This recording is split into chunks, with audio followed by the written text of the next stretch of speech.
Welcome to the ReCHRG Podcast. We're your hosts. I'm Rob. I'm Adam. And I'm Will. This week we've got the all-new Trek/Plus that we're going to go through in quite a lot of detail. And after that, we're going to go through some cool mods and upgrades for your e-bike. And I've got some on the table. These are little kind of gadgets and things that I think actually improve your e-bike experience. But first up, let's get straight into it. The big bike launch of this week is the new Trek/Plus. Now, I've been interested in the pedal version of the Trek/ because 170, high pivot, and it's won some awards. I think it got like Pink Bike, Mountain Bike of the Year, beating pretty much everything else out there. And I actually looked at a frame set only, thinking, I've got quite a few spare bike parts. If I built one up, I think I could make quite a decent build. But seeing that they've now come out with a e-bike version, I think it looks pretty sick. So I'll just cover the headline figures and then we'll discuss it. So it has the TQ HPR 50 motor that I have here and a 580 watt-hour battery, 170 front, 170 rear, high pivot. There's lots going on with this bike, and I wanted to get your guys' thoughts on it. What do you think, man? First of all, I refuse to call it the /plus. I'm calling it the /e. It sounds so much better. Add an E on there. /plus sounds like it's got plus tires. Does, doesn't it? I'm going to let Will go for your thoughts on this first, because I've got some. You're going to roast it, aren't you? I can tell. Me? No, never. All right. I don't think I'm a very good person to. The only thing I have opinions about in bikes is appearance mainly. Yeah. But that is important. It is appearance matters. Yeah. And maybe this is the part of it that I'll agree with you with. Yes. I like the appearance of this with the high pivot setup, but I don't want to start on a negative. I've got something negative to say. Go for it. I'm all for this. I don't like bikes that have a curved top tube like that. It's not very curved though, is it? But it's curved the wrong way. Yeah, it should curve. It should go lower step through, is what you're saying, not bulging up. When it curves inwards, what is it? Concave. Yeah. Top tube, not a convex top tube. Oh, look at that! Like that white, for example, the E180. Yeah, I'm gonna have to put this in the podcast now. I've mentioned it, but that's got the same. Why though? Why? I like a sloping thing. Hold on, you like it like aesthetics. straight? You want it straight? No, I want it a little bit curved. I'm trying to think of a bike. Kona Processes did it right from way back in the day. So Kona Process, like 153 and stuff like that had a really low sloping top tube that curved up slightly up to like the seat post. And what's the other one? You like a downhill bike? It's like a downhill bike will have a much lower top tube aesthetically. It looks like a hunchback, or it's like what Jeremy Clarkson said on Top Gear about the Chrysler. What was that Chrysler? The one that has the sloping back. I know what you mean. Yeah, so it looks like a shitting dog, and I think that's the same with this. I don't like that curve, man. I think you're wrong there. Okay. I agree. That's a great analogy. Right. Well, you smashed it. The Fuel EXE, I think, is one of the nicest looking e-bikes out on the market. I think that the lines on it, the shape of the carbon, I think especially in that yellow that I had, I think it looks really nice. And I'm pretty sure that has a sloped, that's a small one. I don't think it looks particularly aesthetically pleasing. That one there. See what I mean? It comes down. This picture is. But you're not, then it goes up. Yeah, I think that looks all right. But the sense of that is you're not going to fit a bottle in that frame without having that curved top tube, are you? Which frame are we talking about now? The EXE that you've got on there. And again, I suspect it's probably quite similar. So if you look at the bottle cage mount on the Trek website, it's a close space. You need as much space to actually be able to fit a bottle cage in there. I think even with a straight tube, there's enough space. It's not just the bottle cage, it's going to be the range extender. Maybe on the small you need it, but I don't know. It's funny that you picked up at that. But I think aesthetically it looks really nice. I really like it. One thing I am really intrigued of is I've never ridden a proper full high pivot bike, like any bike with a high pivot.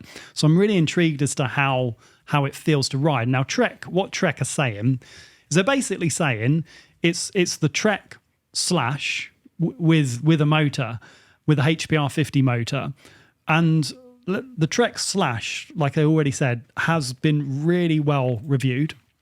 So I think hopefully the ride characteristics would transfer over to this. But some more stuff like MX mullet wheels, angle adjust headset, leverage rate adjustment, range extender compatible. So it's got a 580 watt hour, TQ's new 580 watt hour removable battery, which is super. That's cool. That's something quite unique about this bike. Yeah, it's the only bike at the market at the moment with that bigger battery.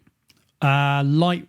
Do you mean like super light bike? You mean like SL type or like bike? a TQ with that? Are there any other TQ bikes that have that newer battery size on the market at the moment? This is the very first one. So it's got the 580 watt hour, and you can put on a 160 range extender, which gives you, what's that, 580, 680, 740? So quick maths. Around about that. Yeah, 700 plus of with the range extender, which on a lower powered e-bike, I think if I had this for somewhere like the Southwest, Triscombe, which is just super steep up, steep down, like winch and plummet kind of riding, I would just ride it in turbo for hours. And that's how I would ride this type of bike. I don't think this is the bike that you're going on massive long XC rides on. I think this is like you got 2-3 hours to absolutely blast it up and down as much as you can. That's how I'm thinking I'm riding this bike. Go on. Good. I think, okay, aesthetically, I think it looks amazing. I do think it looks really nice. And only since Will mentioned this, no, I think it looks good too. I think it looks good. Concave, like, top tube, it's kind of irking on me. I know they had some issues with chain drop on the first launch of the normal Slash, so hopefully that's all sorted out. I believe it has been. Chain dropping off where? Chain dropping off the top idler? I believe that's the case. Right. Yeah, so I know they had some teething issues, but I think that's all been sorted now. But to me, there's nothing that stand out about it. And to your argument, Rob, what you've just said, where it's like, oh yeah, smashing out laps. Well, you kind of already put in that motor in the top end of its threshold to be able to do that. And for me, like a long travel bike, which is basically an uplift killer, needs more punchier motor. But do you not think that it is basically that Trek Slash, but with some assistance? I'd argue to say that this is maybe the death of the Trek Slash normal. Right. So it's not a blast up in turbo, like full fat 600, 800, 1,000 watts. It's a Trek Slash that's going to give you, I think it's 250 watts of extra power, 50 Newton meters of torque to get to the top of the hill. And I think with a regular full size motor, it'd be very difficult, if not impossible, to do that that high pivot design like we see on here, because of the way that the motors kind of take up a lot of the bottom bracket space. There you go. So if you look at that, look how small and compact the TQ HPR 50 is. So small that it allows designers to be creative with suspension layout. So I think, I don't know because I haven't ridden the Slash, but I think one of the key characteristics to it is how well that rear suspension performs. Yeah. It's got rearward axle path, high pivot, so it's got a different characteristic to the travel. And I think that only a motor like the TQ HPR 50 would allow you to do that. So I think if you're going to put on a full fat motor like the Bosch that's way bigger and chunky, I'm not quite sure you're going to compromise something else. So I wonder if this is all about the pure ride experience. And let's not forget the TQ is by far the most quiet, silent, and unobtrusive motor, both under power. There's very little audible noise, if any. It's like not silent, but it is virtually silent. And going down, there's no motor rattle, there's no backlash. So I think as a pure riding experience, that is going to be pretty sweet. And it seems, but that's exactly it. It seems like it's way more aimed at the analog market, in my eyes. And again, it's like it's funny to say you've got this tiny little TQ motor, but then the Trek Slash has got a lot of stuff going on in that back end, with the idler pulley, the extra pivot, the extra pulley wheel. There's a lot going on, and it's got those kind of raised chain stays. So it looks like there's a lot going on. Two things on this actual display on the screen that we got here, which are really interesting. So this is a small model, and that's full 27. So they've considered that, and I think that's a really key point.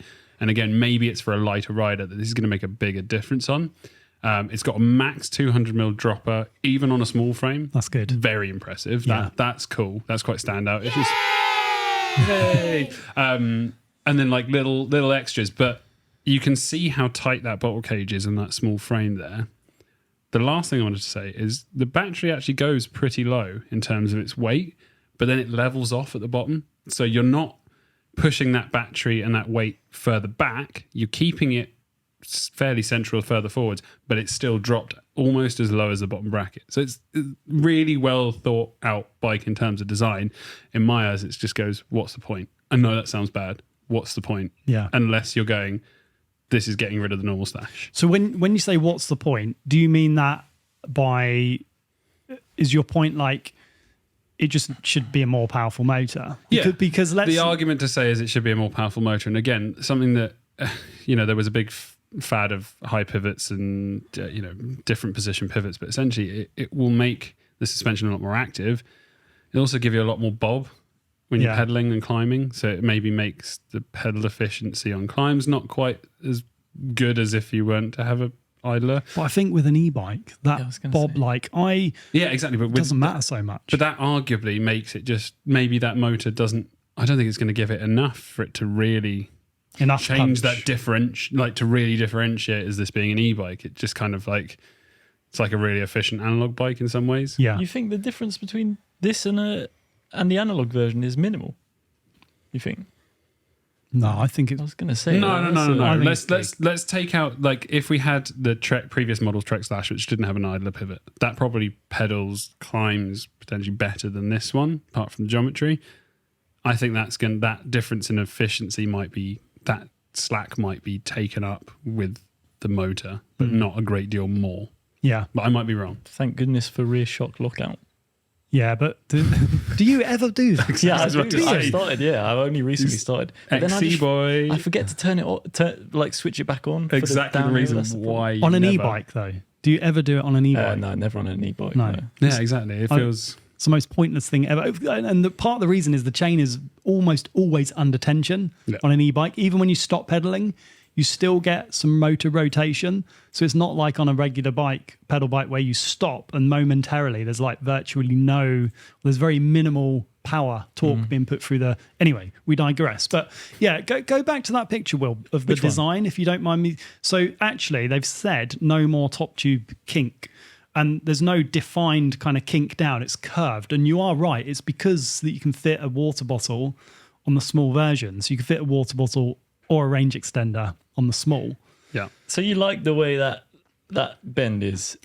I mean, it's one of those things that I wouldn't have paid any attention to it in terms of the design, because I look at it. Now Will's mentioned it and you can't see anything else. But the white E180 that I've been riding actually has a very similar, even more pronounced Let me get up the top tube. And that is very kinked. Sorry, not kinked, bent. And especially on the XL, I think it's even more pronounced. But I don't think it looks...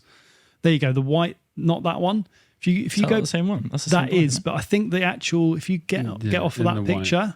Yeah, the white, no, the actual picture of it, the MBR picture. What do you mean? The photograph of it. Furthest left, down one. No, down one. That's there we go. There you go. Right. So that's a much smaller frame than you've got. Oh Lord! Where's it going? What's it doing? That's a smaller frame than yours. Yeah, so mine, the XL, is much more banana-y, I would say, on the top. But it doesn't offend me. I quite like the look of it. I don't dislike it. So with the image of the white E180 in white and the image of the Trek Slash in white with the small rider, can you go back to the previous image of the Trek, Will? Yeah, I can. I was trying to get a picture of the one you've actually got, but it's... Well, that doesn't look as in bad. press pictures, they very rarely take pictures of XLs because they don't look anywhere near as nice. The medium is always like the nicest one aesthetically. So because her legs are covering the rear end a little bit, that looks so similar to the white, apart from the shock position. It actually does. It looks so similar. Yeah. And I go... Ugh. And it's nothing on white, nothing on Trek, but I go, it just looks... I feel like those curved top tubes and like that thing was like an Ibis thing from like 5 years ago. Here, yeah, Will agrees with me, don't you? That curvy top tube, like it used to be Giants and Ibises, and it was a bit like.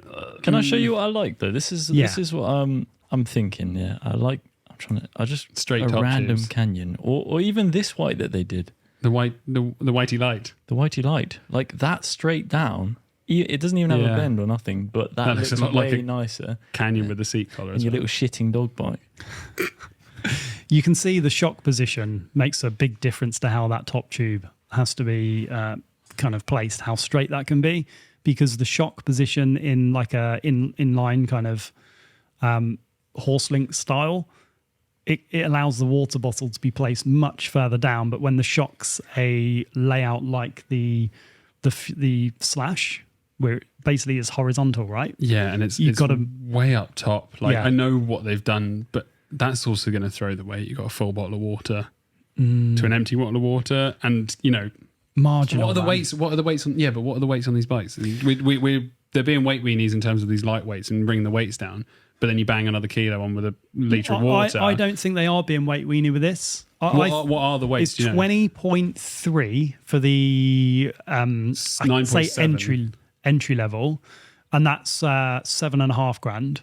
And then the top one, this is not cheap at all. The top one is £11,000, and that is 20.8 kilos. So in my size, 21 kilos. So they're not advertising it as a super light. And we're seeing that with a lot of SL bikes. The YT that came out recently. This is still lighter than the Decoy SN. The Decoy SNs, no, it's about the same. No, 21 I would have said. I think it was 21 was the medium and the SN. So it's about a kilo heavier. No, because it's the same. So that's Okay. The YT SN is like 21, Yeah. and this is 20.8. So Yeah, okay, fair enough. It's 200 not huge. grams. Yeah. But in my size, it's going to be very, very similar. So I don't know, man. I want to try this bike. I think riding in certain situations, in certain terrain, I'm really intrigued to how it rides. I'm really intrigued to how the motor performs on it. The TQ is definitely a weaker version, like a weaker motor compared to the rest of the competition. But I had like a lot of interest in that Trek Slash as an actual mountain bike. If I was going to get a regular pedal bike, the Trek Slash might be the pedal bike that I would go for. It's really not, but it's quite expensive. Because I looked at the frame only option. It's like $3,000. Just for What's just the the sale, yeah. analog slash. Yeah, just the analog one.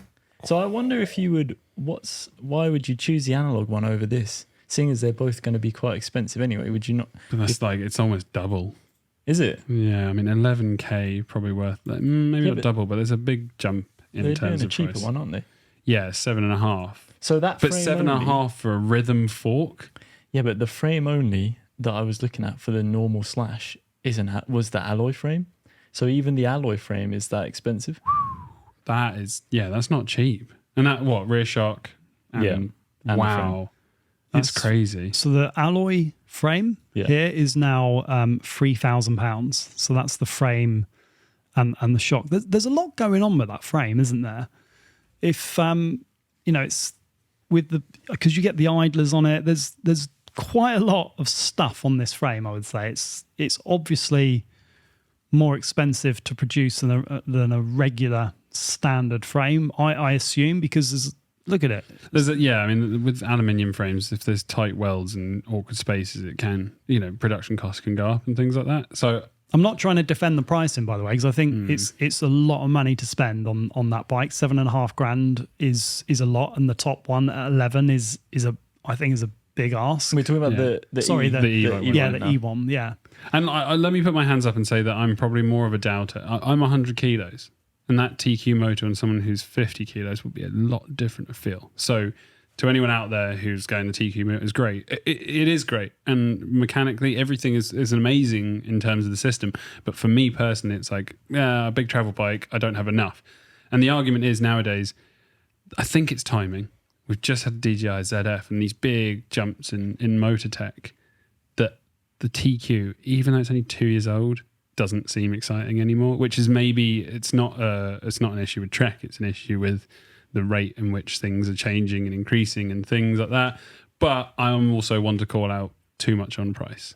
Like for a rhythm fork on 38 and the spec on the 9.7, for 7.5 is a big punch for what you're getting on there. The ReCHRGD Podcast is sponsored by The Electric Bike Shop, the e-bike specialists. They've been selling e-bikes since 2017 from their first store in Bristol. And since then, they've rapidly grown from that single shop to now 10 stores across the UK, with more planned for 2024. The Electric Bike Shop supply a host of major e-bike brands, plus a ton of parts and accessories in stock. The Electric Bike Shop are highly reviewed by real customers, and they've achieved an excellent status on Trustpilot.com with hundreds of reviews. They offer free UK delivery, highly competitive pricing with price matching. They take part in the Cycle to Work scheme, and they carry literally thousands of e-bikes in stock for quick delivery. They also offer test rides where you can get hands-on with the bike so you can try different sizes. There's really nothing like getting on a bike and trying out the size for real to make sure you get the right bike size for you. So check them out at theelectricbikeshop.co.uk, where you can see the range, or you can even book a test ride direct from their website at one of their 10 nationwide stores. Thanks again to the Electric Bike Shop for sponsoring the ReCHRGD podcast. I think people are going to be more excited at the fact you can get this frame as an e-bike more than the fact that of its like motor and battery specs. Do you think? I think people are going to be more excited about it being a slash with that high pivot. They would care a little bit less about the fact it has a TQ and what you're saying, like maybe the name is more apt, the slash plus. It's just like the slash but a bit more, rather than it being a slashy. And that is the thing with the TQ system. It is more pedal bike plus. It is definitely, I did a video on the TQ system where we had a range of different bikes, and it really is like a riding experience like a pedal bike, but you go a little bit further and you go a little bit faster. Their whole proposition is not to be like a 600, 700 watt motor that you blast up. It's more akin to a pedal bike than it is an e-bike. And I think that's the appeal to a lot of people with this. And I think on some of the recent motor videos we've done, there's still a lot of people that don't want like the massive amount of power. There's still people, and we've spoken about it when we talked about like running shoes, and you know, people like to run. They like to feel like they're running, and it's the same with some of the regular pedal bikes. They like to feel like you're riding a bike, and I think that's what this is going to give you. Certainly, the Mondraker Neat gives you that kind of feeling. So it's definitely not for everyone, and I think that e-mountain biking is a niche, and then you start to get these more micro niches within that, and these super light, lower powered ones are definitely a category within e-biking, and they're definitely not going to be for everyone. But I think it's an interesting bike nonetheless. Let me put let me ignore TQ and the motor, and let me just put my my normal bike hat on. There you go, it's on. Let's go through this as if it didn't have a motor, because I think that makes it more exciting, because we talk a lot about motor tech and it's very focused on e-bikes, and that's the big jump at the moment. You know, there's so much new battery tech and motor tech that we just get a bit absorbed by that. But if I put my head on and go, this is just a slash, it's just a new fancy slash. Geo, so you said it's got an angle adjust headset? Yeah. So I can see it's 63.4 degree head angle, 63.5 on the small, but it doesn't have the numbers for the adjustment. It's +1 or -1. That's huge. You can go to 62.5. Oh, that's crazy. So I didn't think we'd see Geo like head angles get too much slacker than 63. Okay, effective seat tube is 77.5 to 76.7. But you got 3 different headset cups. I think what it will have is a bit like the Specialized, where you've got like a middle position, then you rotate it, okay, so it's +1 or -1. Yeah. So which one should I be looking at here? Which one are you using? I'm using their website. The slash one, aren't you? Yeah. So 63.5 +or -1, 77 degree effective seat tube angle. Reach is 448 on a medium. Well, let's go for the chainstay length, because that's the all important thing for you, Rob. So you ride, what size would it be? So it's an XL, is a 21.5 inch frame. What's that mean? 21.5. It's Trek sizing, isn't it? They've actually not got a medium large on there. So they've dropped one size. So it's small, medium, large, and extra. Was Trek classically is small, medium / large, large XL. So that's quite interesting. I'd usually be an XL, and that's got a 445 mil chainstay, which is still quite short for an XL, in my opinion. In my opinion.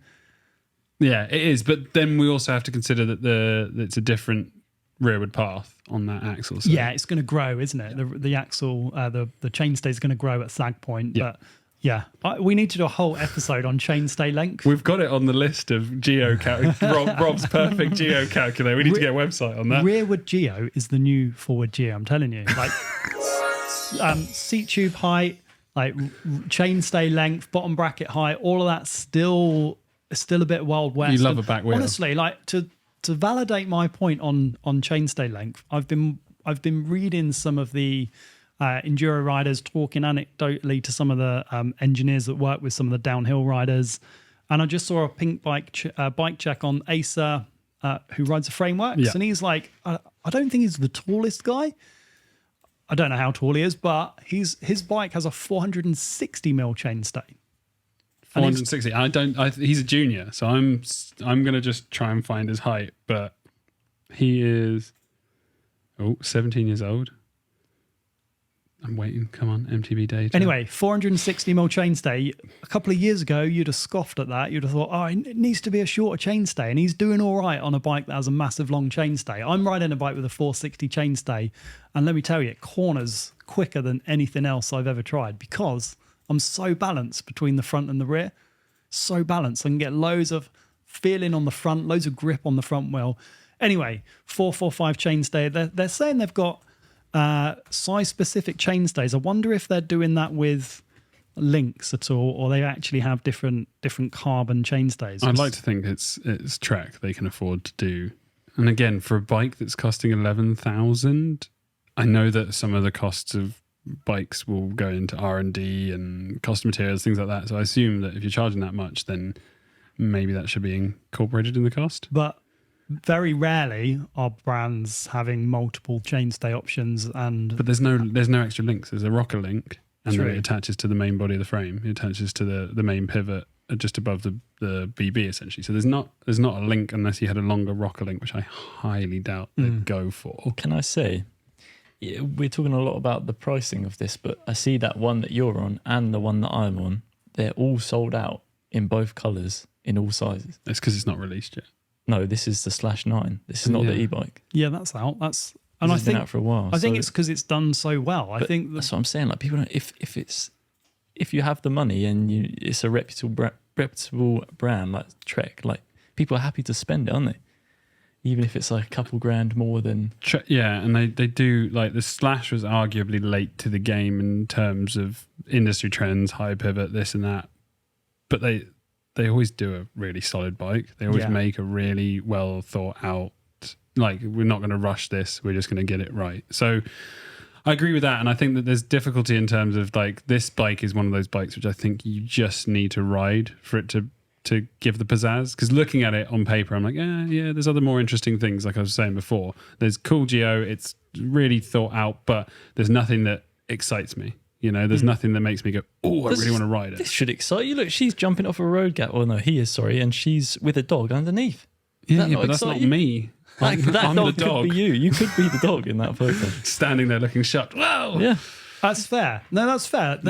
And this bike will excite a lot of people. And I think, like I said, it is a niche within a niche, isn't it? It's definitely, I think it's got that broad that Trek Slash appeal. The Slash is a legendary bike. It's been a real pinnacle or a real key part of Trek's portfolio for a long time. So for them to make an E/Slash, do you remember me saying I built a Trek Fuel EXE and I put a longer fork in it, a 170 fork, and I overstroked the rear shock, so it was like a 170. I built this bike before Trek had done it. I didn't have a big battery, but it rode so well. It rode way better, in my opinion, than the stock bike. So, I think, sorry. I was just going to ask, because Adam said that it doesn't excite him that much, this bike release. Does it excite you? Yeah, it does excite me. If I had that, I would ride that tomorrow in my local enduro. Ride that tomorrow, and that's it. You're right once. Raining tomorrow. Enduro downhill trails. I'm really intrigued to find out how that rear suspension high pivot kind of set up 170 rides. It's sub 21 kilos. It's got 580 battery. You can put range extenders. You've got 740 watt hours or whatever it is. I'd say I think it'll ride well. Look at the Trek Fuel EXE. Who's that positioned at? Does it sell well? What, like, we're talking about it from the Slash perspective, but how does this differ from the Fuel EXE position? And I spoke to a friend of mine who runs a bike shop the other day, and he's saying, like, with all the changes and things going on, they're struggling to sell EXEs. They've had to discount them a lot because it kind of sits in this weird category. Yeah.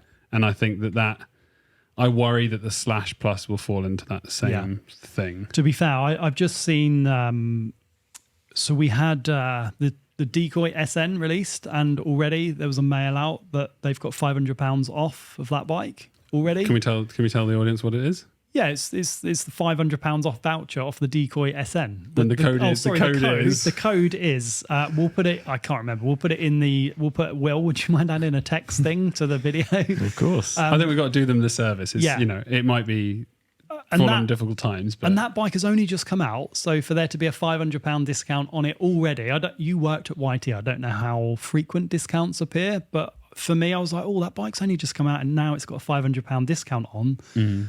I come from a retail background. That probably tells me that bike's not selling quite as well, as they'd hoped, because it's got discounts so soon after it launched. Yeah. You worked at YT, is that normal?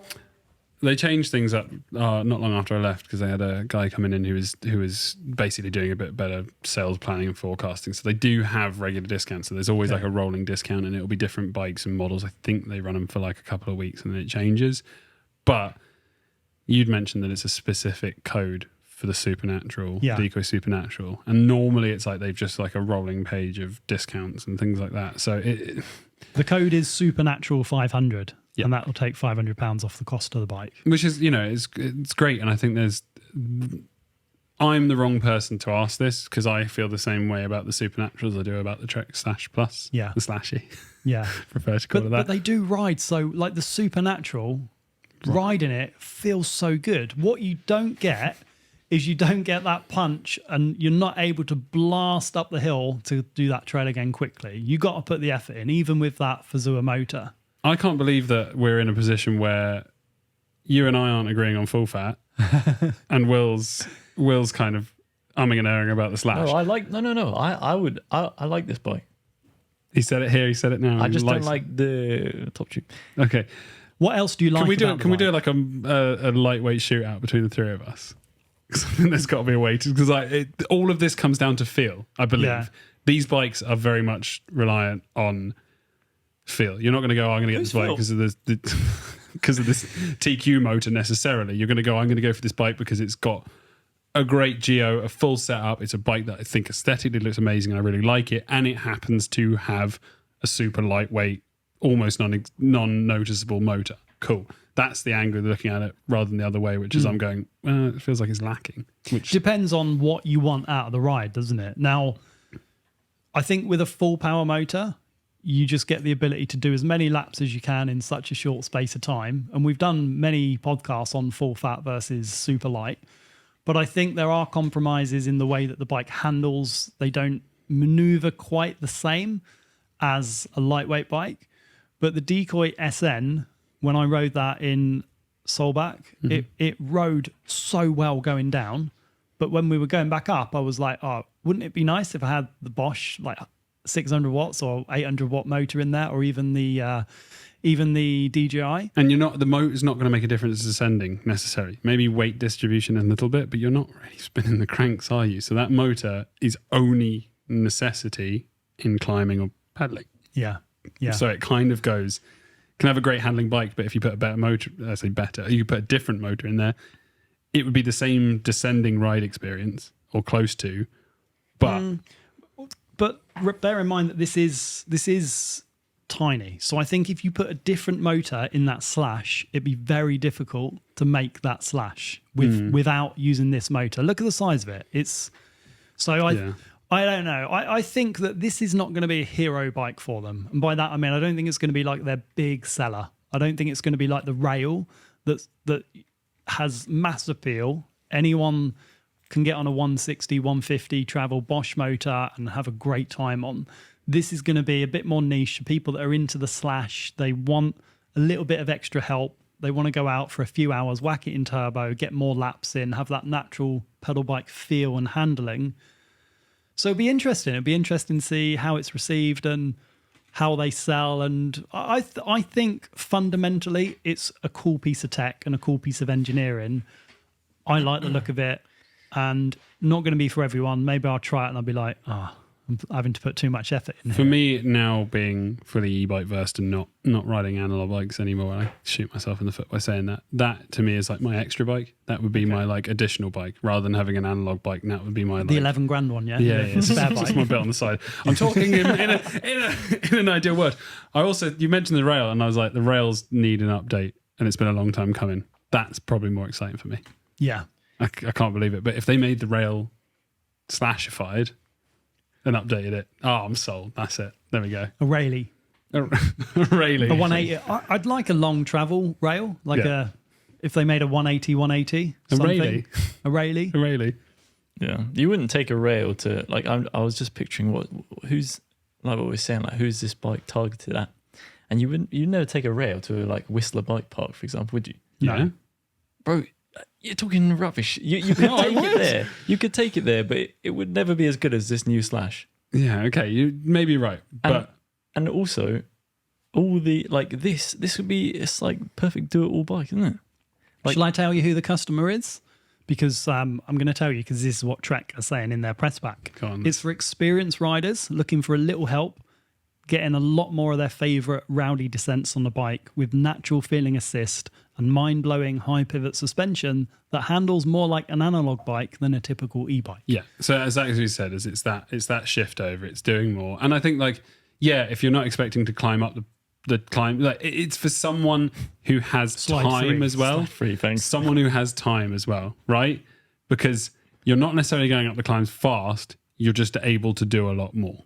Yeah, I don't know. I don't know if you just need time for it, because there's a lot of people that everyone that's mountain biked over the last 30 years has probably got time to ride something like this. Yeah. I don't think you're going to be able to get the same amount of laps in as you could putting the rail in turbo and just blasting it. But I still think, I mean, this... No, but that's what I mean. You're not necessarily climbing that much faster than an analog bike on that TQ motor. You are. Oh, yeah, you are. Hell but yeah, not loads more. Yeah, no, not like to the same level as the Bosch, but you're still like, like Will and I, if he was on his regular pedal bike and I was on this, I would still like smoke him up. You'd probably get two laps to one. Yeah. Yeah. I mean, you're getting an extra 250 watts. Yeah. I think more than 2 laps to 1, you know? Especially if just thinking if we're, Pitch Hill in Surrey Hills, that steep climb, like I'm walking up that a lot of the time, especially after like 1 or 2 runs. But I don't know if you'd get up that on a Slash. You do. Plus You the do. TQ. I did it on the SL Special bikes with the 35 Newton meters. Yeah, so but you definitely look at these. Hey, look at those calves. Woo! Anyway, it'd be cool to see. Yeah. There's another bike out there on the market. I think it's cool to see some more innovation and more competition. And I'd like to be proven wrong, and I don't see many high pivot e-bikes, so it's cool to see another one on the market. And I think high pivot e-bikes make sense because you want to get that great feel without having to have, you're not too worried about the efficiency point of view. So I'm being mean, but I think it's a good looking bike. Good. I think it's a good looking. No, I said that from the start. Yeah. I agree aesthetically. I think it's a really good looking bike, and I think it would ride really nicely on descent. And that's where I'd drop my mic and leave it there. I'm not going to say any more on the matter. Well, the whole podcast. No, you're going to speak the rest. Okay. Shout out Casey Brown with the Stees, by the way. Yeah. And they've got some really nice pics in this. I panned to the wrong one. Some of these pics are really nice, right? It's Trek. Yeah. They know how to get it. It's probably Mahalo, my dude. Yeah, it's nice. I don't think so. Pics. It's probably like Lawrence CE or someone. Yeah. They've got good people, put it that way. They do have good people. That does look... I like the look. Yeah. It's got a screen. The screen on it is neat. It's non-obtrusive. It's simple. It's not touchscreen, not colour, but it gives you everything that you need. It's way, in my opinion, more high-tech looking than some of the other just plasticky kind of things that are just plastics in LEDs. What's the sand time a bit for? That tells you how much ride time you've got left. Oh, shit. So it gives you an estimate of how much, 2 hours and 11, full charge. Yeah, 2 hours and 11 ride time in turbo, that says. So not bad. Not bad, eh? Not bad considering. And it's the battery size. That's the big jump on that is the battery size. Yeah. All right. What else have we got on the agenda? We wanted to talk parts that make your bike better, like little trinkets and little bits that you can do. We're not talking just like saddles and grips. We're talking some cool shit, right? I think this has come out of the fact that you've recently had a couple of cool bits sent to you, I believe, right? You got the new Cascade Components Axis derailleur cage. Yes. And I mean, it's a piece of machining beauty, really. Yeah, this is CNC machine from Alloy. It's looking way more beefy and way more like built up than the regular transmission.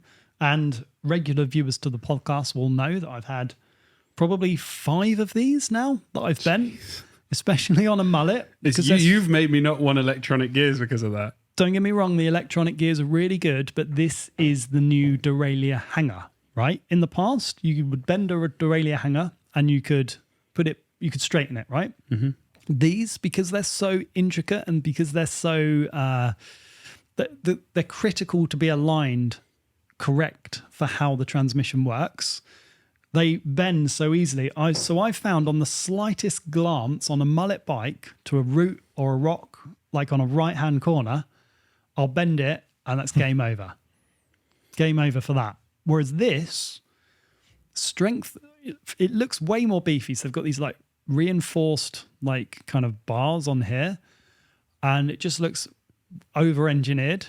And so over-engineered. I just think it looks amazing. Looks badass. And I'm a big fan of like raw silver looks on bikes, and you pair that with the right bike, it look amazing. My only thoughts is no derailleur hanger, T-type transmission. If you catch it, that force has got to go somewhere. I've been thinking about this. Goes back to the rock. It breaks the rock that you hit.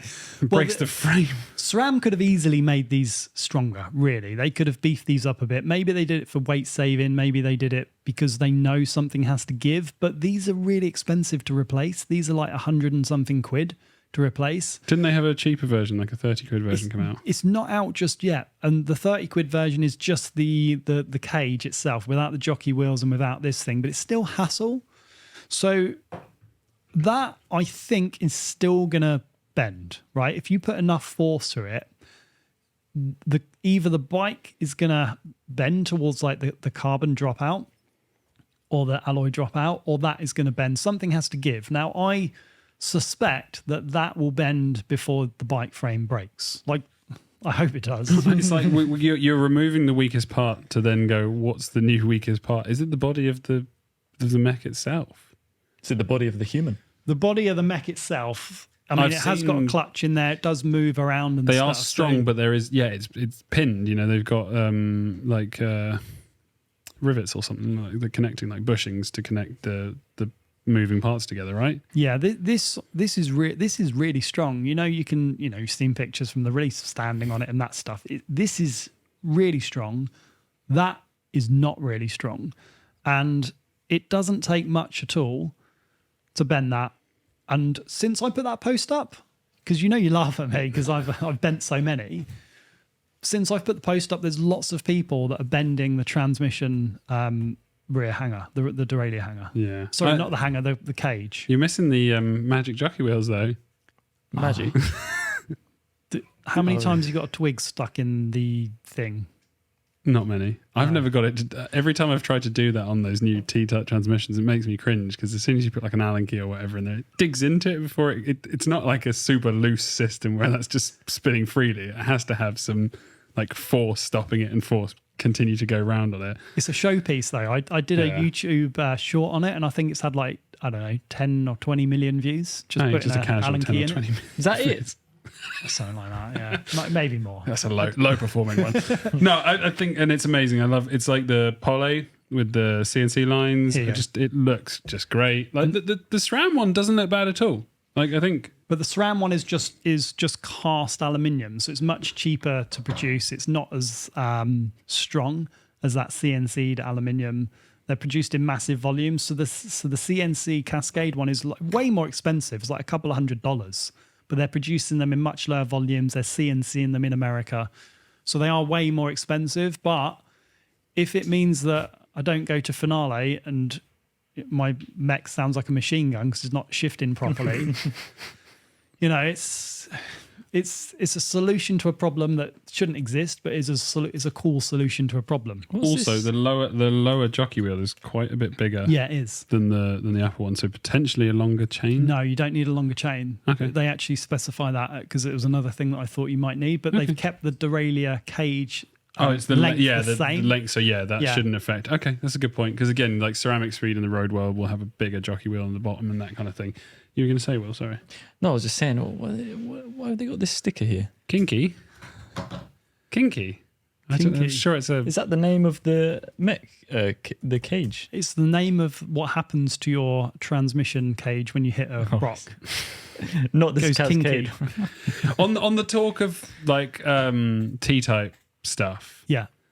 I spotted something the other day, and I don't know if I'd do it, and it feels like a weight weenie thing, but it's super cool in terms of what people are doing now with these modifications. So there's a company called HOP, HOPP, and they did a full carbon rebuild kit for a T-type transition. Ooh, nice. And it's not just, it's not just the cage or this, it's like the body of the shock. It just looks like a masterpiece. Brother, who's buying this? This is, if you bought all these pieces, it cost you like $1,000. Though. Have you seen it as a whole? So what does it do? Does it replace? It's similar to that. It replaces the cage, does it? It replaces the whole. There's more.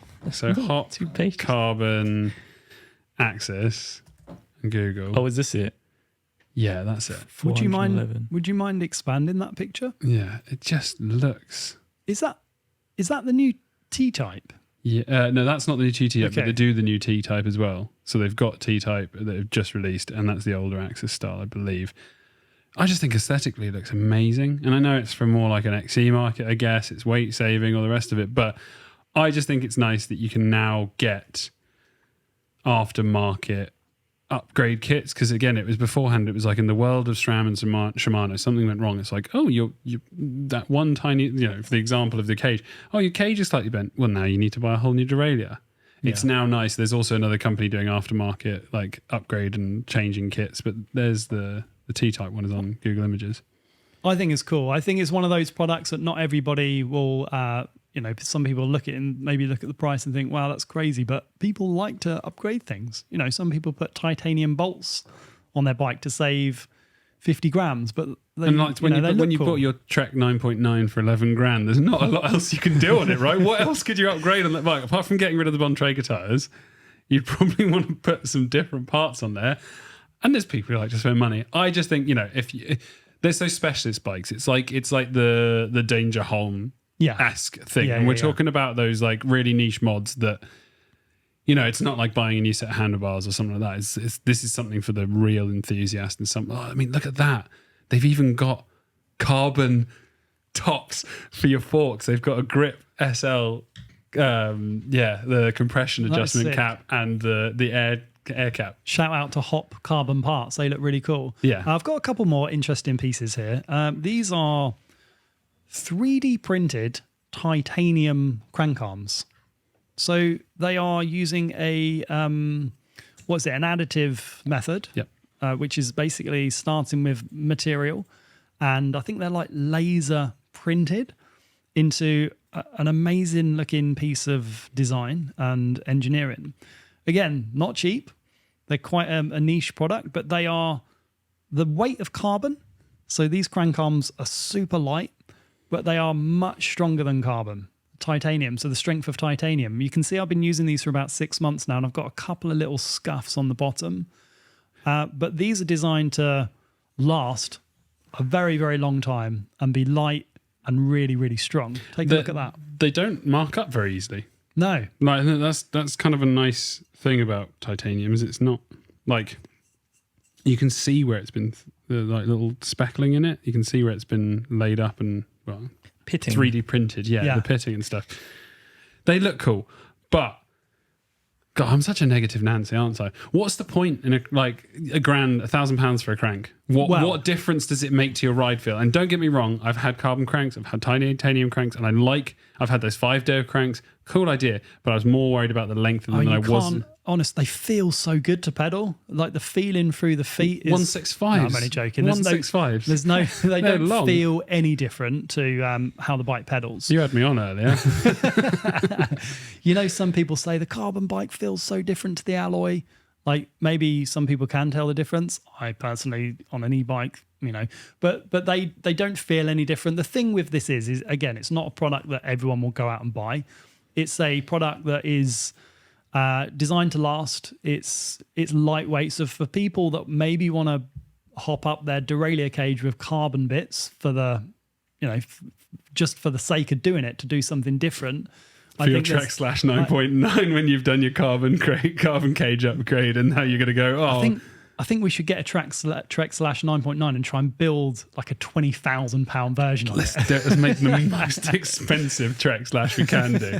But okay, so there's nothing in terms of the material, and they're not particularly short. So they're 165. That's, you know, it's not long, but it's not particularly short. So maybe they'll do a 160 in the future. I don't know, but it's a type of product that is a cool piece of tech. It's a cool piece of tech, cool piece of engineering, 3D printed titanium. Using that additive method, light as carbon, but like much stronger than carbon.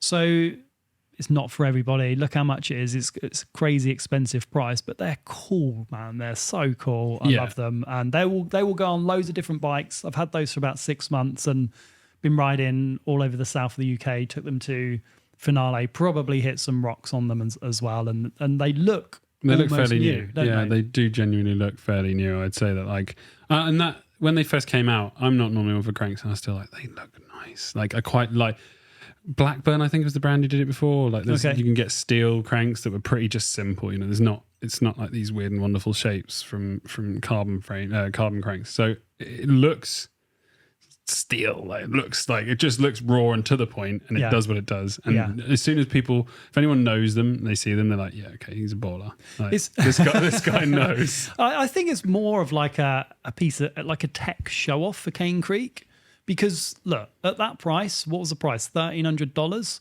You could buy like 10 sets of normal cranks for that. So the whole piece around them standing up to abuse, but alloy cranks, if you bend them, which I have done, you can just buy another set and you can still be saving loads of money. So I think it's just almost like a cool piece of tech that's not necessary, but it's cool as fuck, I think.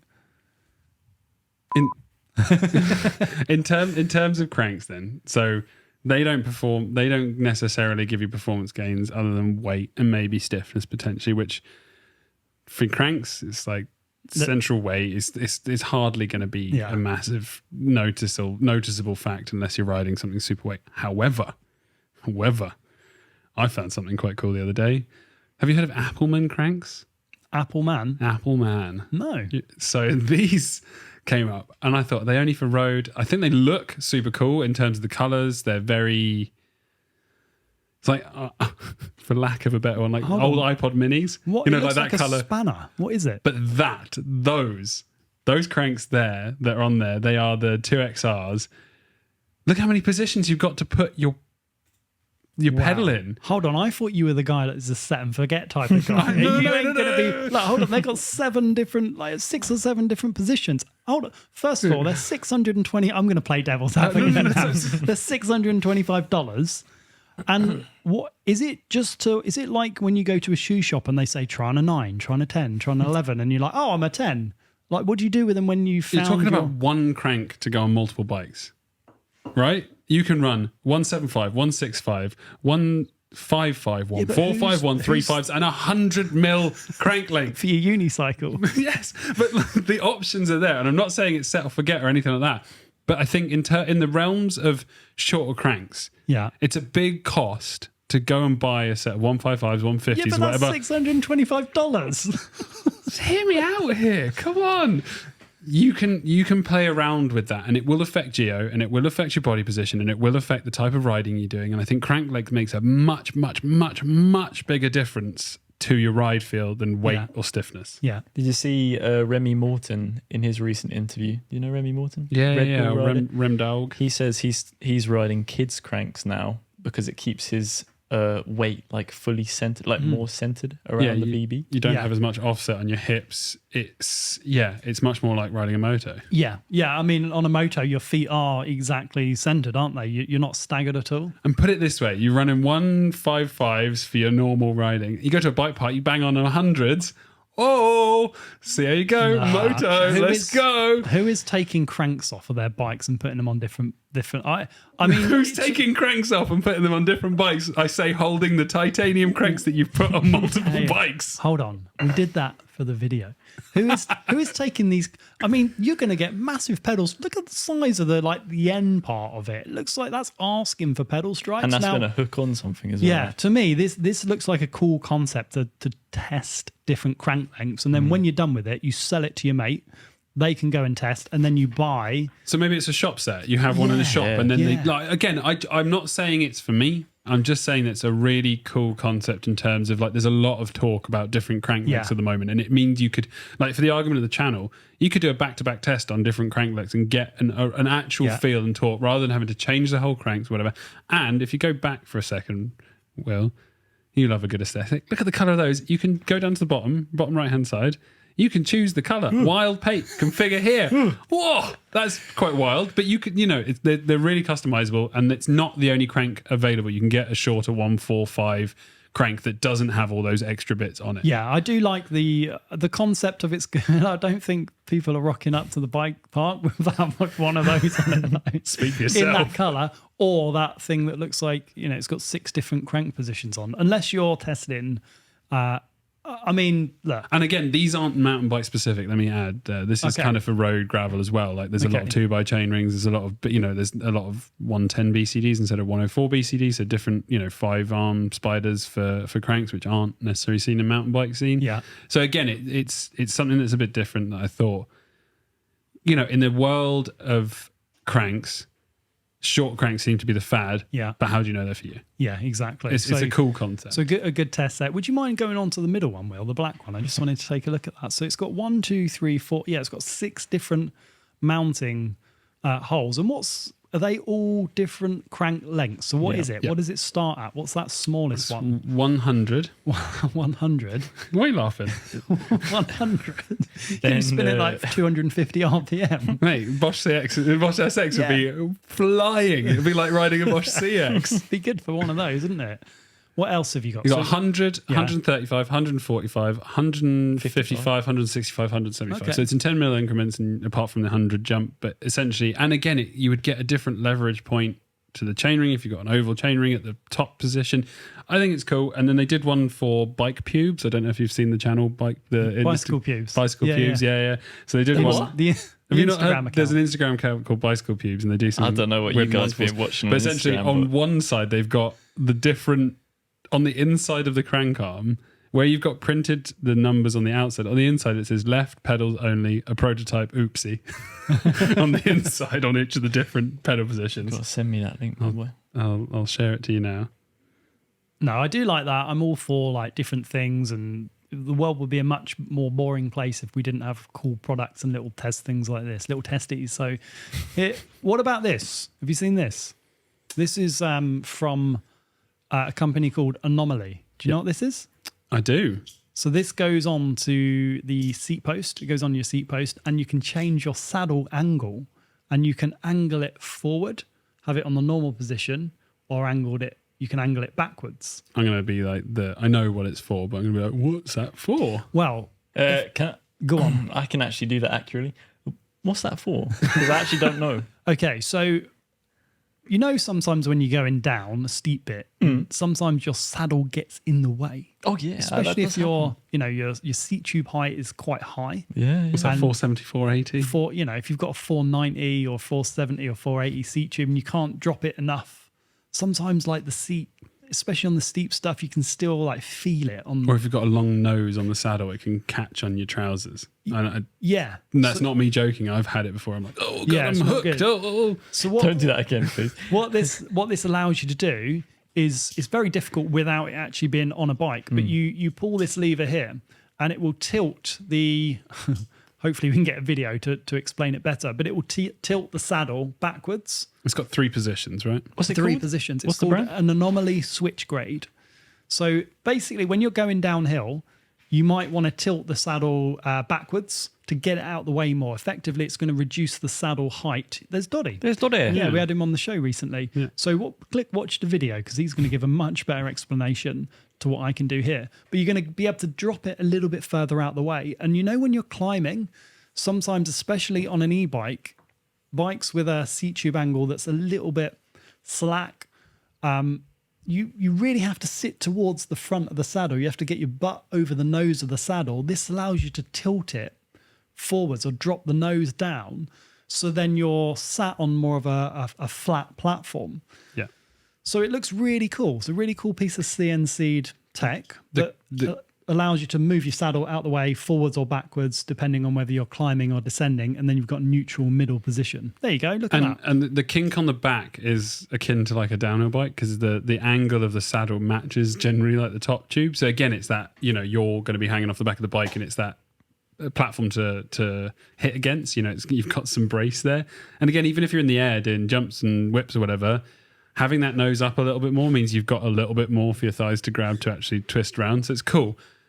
When you actually put them on the bike, it feels amazing to switch. Like I've not actually ridden with one, but I've tested one on terms of holding it. And when you pull that lever, it clicks into pace and it feels so nice.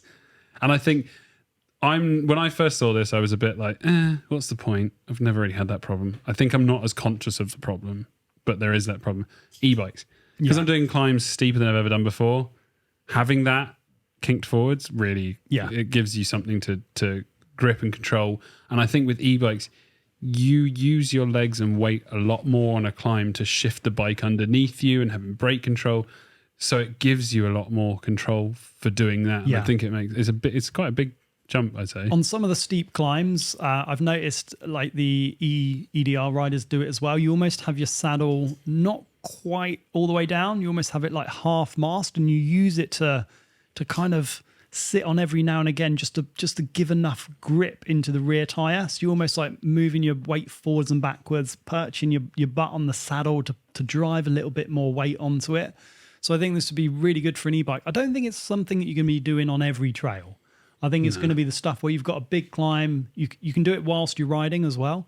So I think it's going to be one of those things that you're going to be using, like if you go into a place that's got a big climb, you've got like a 500 meter, 1,000 meter climb to do, or then you're going to rip down a really long trail that's going to go on for like 10, 15 minutes. I don't think it's something in my opinion, you're not going to be doing it all the time. It's like the old, how do I describe it? The old dropper post, the Michael Jackson crotch grabber, the hee-hees, where you'd have a little lever under your seat post, under your saddle. Do you remember the Specialized Woo saddle? It did the same. Didn't it do similar to this? Yeah, but it would automatically do it it would put itself back in a position when you were dropped and move itself up. So I noticed on that video that gone are the days of getting off your bike and adjusting that position.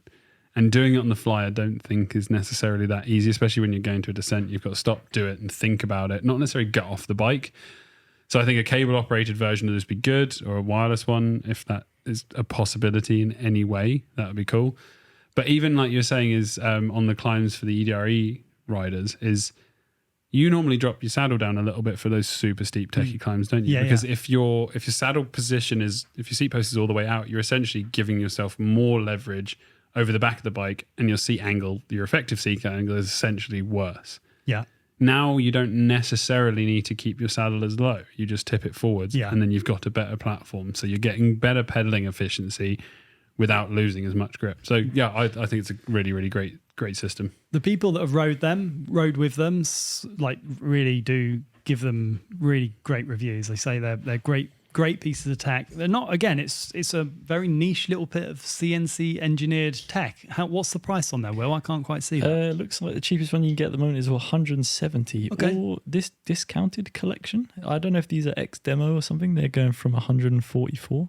Oh, but they're sold out. Maybe they're just like slight imperfections in the color or the anodizing, maybe. Yeah, 170. It's It's not crazy, is it? I mean, considering like a Axis seat post is like £700. Yeah. Considering this Cascade CNC piece of machining is probably $200 and that's 170. Yeah, I'd say it's in line. Again, CNCing in smaller numbers is not cheap. It's not a cheap effort, and it's really nicely made. And that's why I said, like, if they did a plasticky version that was cheaper, so be it. You're getting the same benefits, but this feels very well made. Yeah, even just really holding it here, it feels like a really decent bit of, when you get stuff that's, you're like, that feels expensive. It's one of those. Yeah, and arguably I've had a chat with the guy who owns this company, and it was, you don't think about the challenges that might come when making a saddle clamp. It's got to fit universally, so you've got to find a way for that to be able to clamp on. They do different versions, so I think they do like 3 different versions of it depending on the dropper that you have, because that's the Fox one with the 2 front and rear, and you've got other ones. There's a lot of other things that get complicated in terms of dropper posts, because it's not a standardized thing like most of the stuff in the bike industry, funny enough. So yeah, great stuff. I think that's super cool. Nice. Yeah. We got anything else? We do. We're 1 hour 8 minutes in. Oh, 1 hour 5 probably. Okay, in that case we'll wrap up, shall we? So new Trek Slash, super interesting, some cool new tech products. Be interested to see what people think of the new Slash. So if you've got any comments or feedback, pop it down below. But we'll see you guys next week. Thanks for joining me, and take care, and see you all soon. See you later. See you. Bye.